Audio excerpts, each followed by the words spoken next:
এই শীতে আমার মতন আপনাদেরও যদি পিঠা খেতে ইচ্ছে করে তাহলে ঝামেলা ছাড়াই এই রেসিপিটা ফলো করতে পারেন।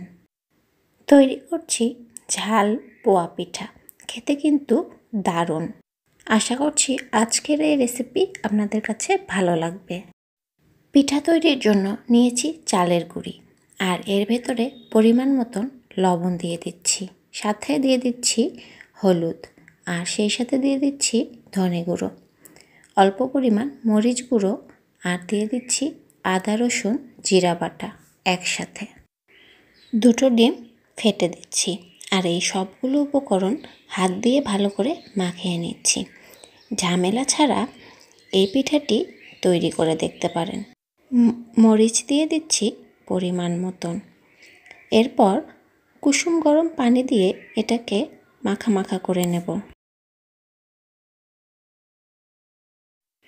প্রথম অবস্থায় ময়দার ডো যেভাবে বানাই ঠিক সেইভাবে মেখে নেব অল্প করে পানি দিয়ে।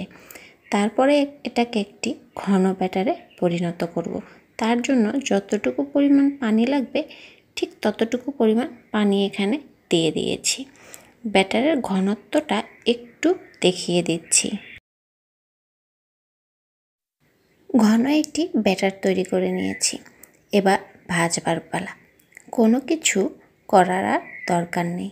গরম তেলে ব্যাটারটাকে ছেড়ে দিচ্ছি, আর একটা একটা করে সব পিঠাগুলোকে ভেজে নিচ্ছি।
ঝামেলা ছাড়াই খুব অল্প সময়ে এই রেসিপিটা তৈরি করতে পারেন। আশা করছি আজকের রেসিপি আপনাদের কাছে ভালো লেগেছে। চ্যানেলটি সাবস্ক্রাইব করার অনুরোধ রইল। আল্লাহ হাফেজ।